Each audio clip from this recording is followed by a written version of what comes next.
everybody, and welcome back to OMB Reviews. I am the critic who is a cynic. Hope we're doing well, and today we're doing a box office preview for this upcoming weekend, which sees the debut of Shazam 2, or Shazam Fury of the Gods. And let's just say, it is not looking very good for this sequel to the 2019 film, which I actually was a pretty big fan of. I thought and still think it is the best thing the DCEU has actually done up until this point. I mean, obviously, I appreciated the independent films outside of the DCEU that are still DC related, whether that be the Joker film from 2019, whether that be going even beyond that to the Christopher Nolan Batman trilogy. You know, I've been a big fan of a lot of those films, but when it comes to the DCEU, especially under the leadership of Zack Snyder, I just didn't find myself enjoying any of those movies. Shazam was very much a breath of fresh air, and even though it is not a perfect movie, it is still, I think, the most enjoyable out of all of them. I think I remember I gave this film a B- when it came out, but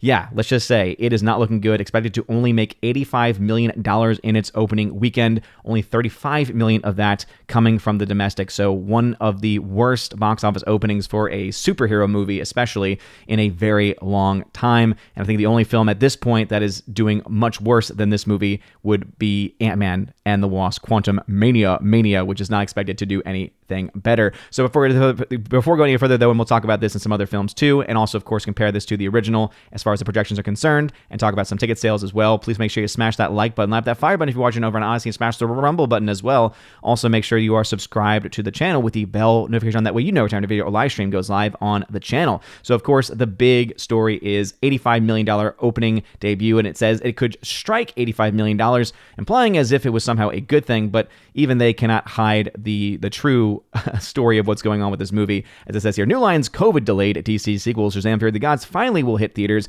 this weekend in 77 offshore territories and the United States, with a global outlook between 80 and 85 million, 35 of that coming from the domestic market. The David F. Sandberg directed pick previously had been scheduled to open on December 21st, but Warner Brothers decided in August that it wasn't going to play second fiddle to Avatar: The Way of Water and moved the DC sequel to mid-March, where it now has access to IMAX auditoriums as well as Dolby, PLF screens, and motion seats. And the big problem, of course, with that is trying to think in that way. This is the big problem with modern Hollywood and modern Hollywood studios, is they ultimately think, oh, we're just going to wait for a very quiet moment, a very quiet time, and that's going to help us out. And even though there may be some truth to that, again, obviously it's good to not go up against and have a lot of competition against other films, especially a film like Avatar, which made well over $2 billion.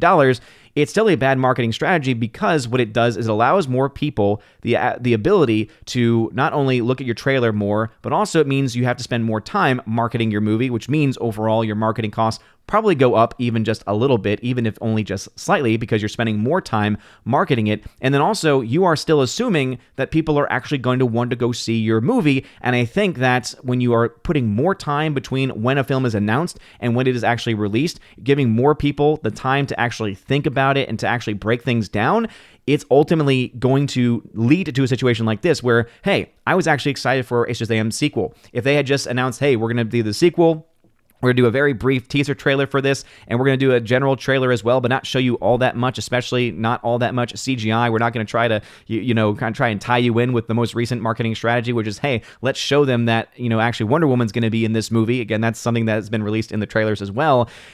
Instead, let's focus on getting the film released, and also, of course, most importantly, telling a good story. Well, it turns out that is not what they decided to do, because this film is not looking to be very good, and unfortunately, the CGI looks absolutely abysmal, and this is set to be yet another massive disappointment for Warner Brothers, as this film cost well north of $100 million, and of course, I'll do a full breakdown of that this coming weekend when we actually get the box office numbers for the weekend. But as it says here, Avatar, or rather, they moved it because of Avatar, and it's ultimately not going to matter that much because it's still competing against other films, albeit much smaller films.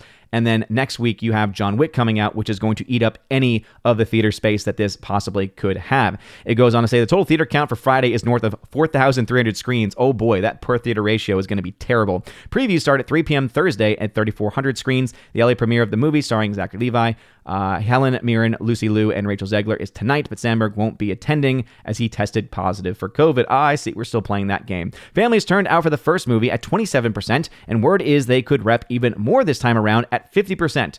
So you act as if that is a good thing, while at the same time saying that it's going to make less money. See, you again, this is the most interesting thing about Deadline. They're going to say, oh, the families, there's a lot of people in a family, right? So we're going to see a huge increase. The problem, though, is it makes it seem like things are going to get better. The problem is that the original film, as it says right down here, both the domestic and overseas for the original Shazam was much better. The domestic start was $53.5 million unadjusted, $102 million worldwide unadjusted. And so basically, it's almost as if they're trying to say, hey, things may not be as bad as they seem. Hey, Creed, that came in under production, over projections. Creed 3, it says both Creed 3 and Scream 6 blew away their projections with respect to franchise. Yeah, guess what? So also did Ant-Man and the Wasp: Quantumania, which made, as you had again stressed very clearly throughout all of your articles, a franchise record opening weekend, and then had also not just a franchise record drop from week 1 to week 2, but also an MCU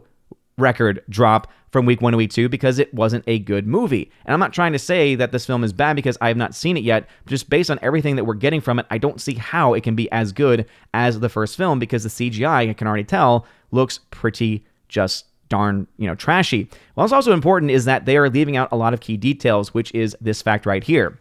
So as you all know, I like to cover the box office numbers, and I have, of course, also always mentioned inflation. It's amazing how many people just choose to kind of tune that out, though, of course, I've never done it to this much detail before because I've said, hey, if I try to go too far down this rabbit hole, it's going to drive me crazy, and then I'm going to want to know ticket sales and all this other stuff, and I kind of try to stay away from that. But hey, people have been driving me crazy anyway, just by the very fact that they get triggered by the word inflation. And so I went ahead and did this chart for Shazam. So if you look at the original one, when you take that original opening weekend of $53.5 million, and you look at the fact that, again, according to even the BLS numbers, this is from the U.S. Bureau of Labor Statistics, calculating what a dollar would have gotten you back in 2019. As you can see, I have it set for April of 2019, comparing it to today's dollar, and the today's dollar would be, or rather, the 2019 dollar would be worth $1.18 today. So therefore, looking at that number, multiplying it by 1.18, as that would be the ticket price, that means it would have made $63.1 million. And so hopefully that shows you why it's even worse than it already was. It was already bad enough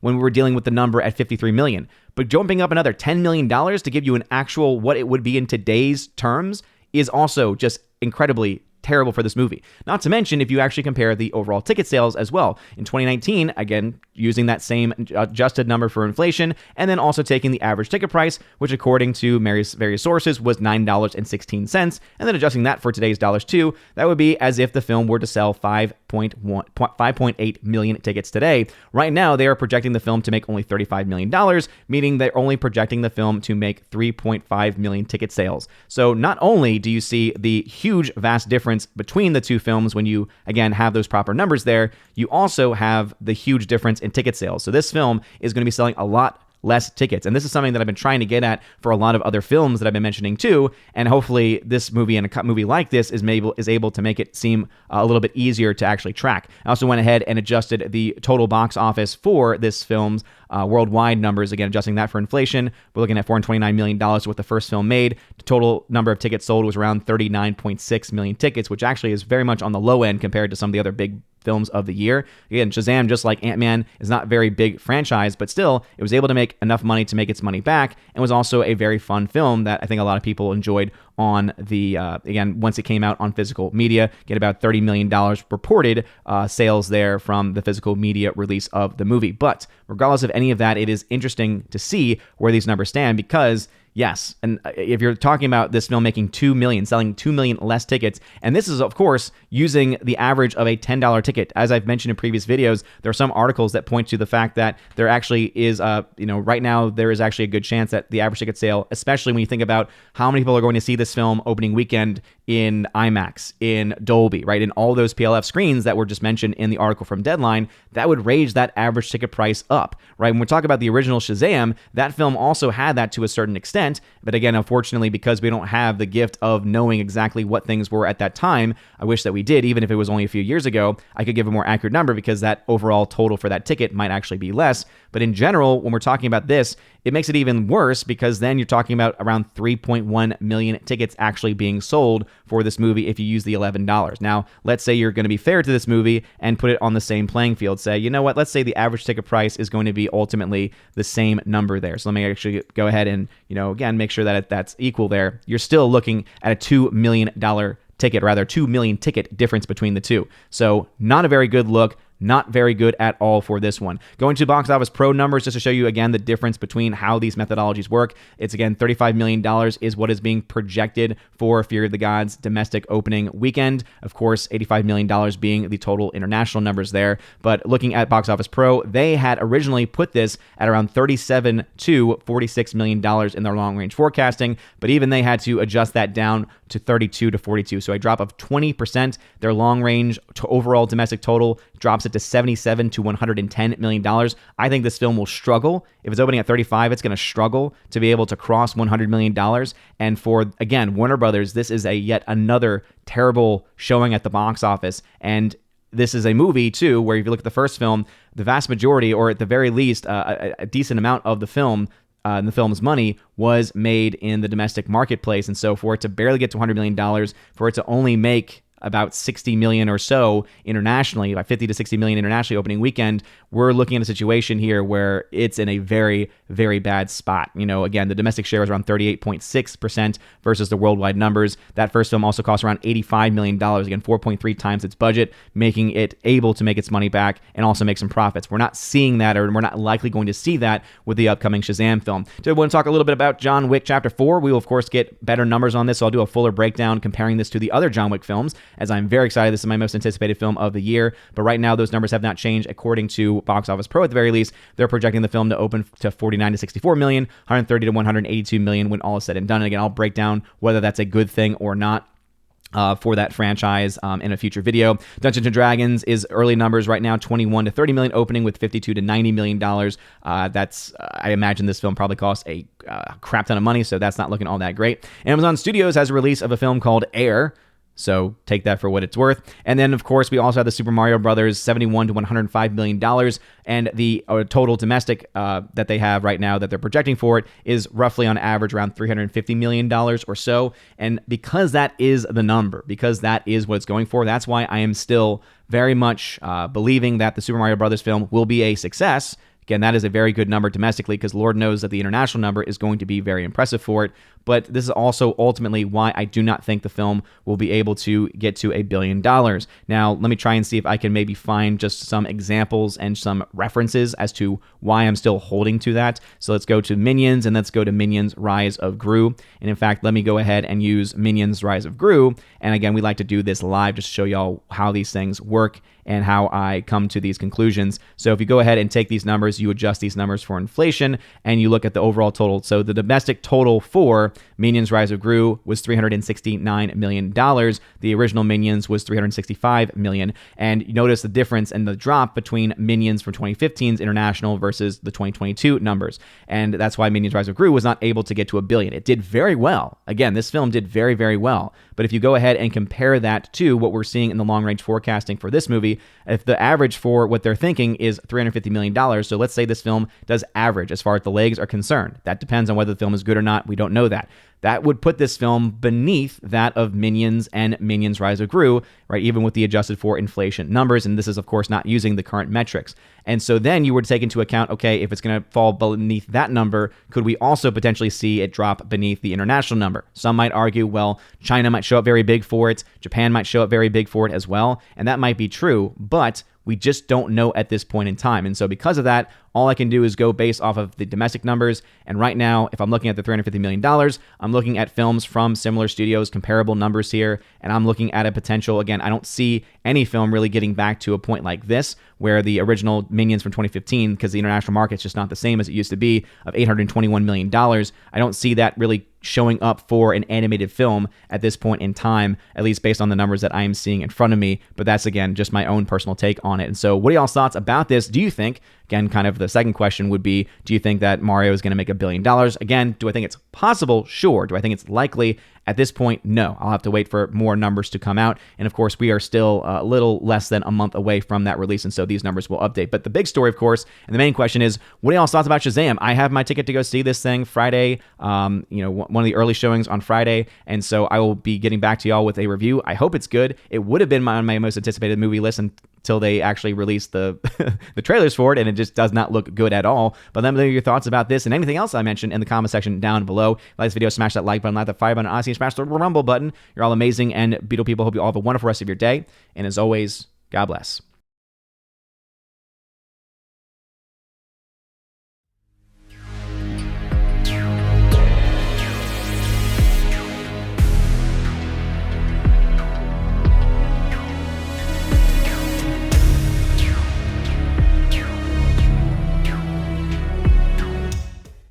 And now for a huge shout out to all of my March Patreon, Subscribe Star, and local members at the Keeper of the Bifrost level and above. Starting off with Father Luca Illich, Garrett Searles, Chris from the 80s, who can check out over his YouTube channel by the same name, Jaimir Irie Hymason, Joe Horn, Jonathan Carney, Orange at Reviews, who can check out over at his YouTube channel, Laura, the Modern Major General Story, Rosetta Allen, who can check out at her YouTube channel, Eagle Rider, Miss Martin Muses, and you can check her out at her YouTube channel by the same name also. To my Subscribe Star members, Matt317, you can check out over at his Twitch channel, Matt317, Fast Reaction, The R, Mr. Roy, J-Rod, the Beer Guru, and ZK Man, who you can find out over at xtheboundaries.co. And lastly, to my locals members, Miss Minnesota Hockey Fan, How About a Hockey Player, J.H. Schwalbach, Brett D90, and the amazing lawyer, Robert Barnes. Thank you all very much for supporting me at the Patreon level, Subscribe Star level, and locals level of Keeper the Bifrost and above. If you want your name shouted out at the end of every live stream and every video, make sure to check out the top link in the video description to find out more ways that you can support the channel, including ways to get access to a podcast and also ways to get access to giveaways that I do on the channel, and also, of course, to my coveted Chosen of Valhalla level as well. You guys are all amazing and beautiful people. Hope you have a wonderful rest of your day, and as always, God bless.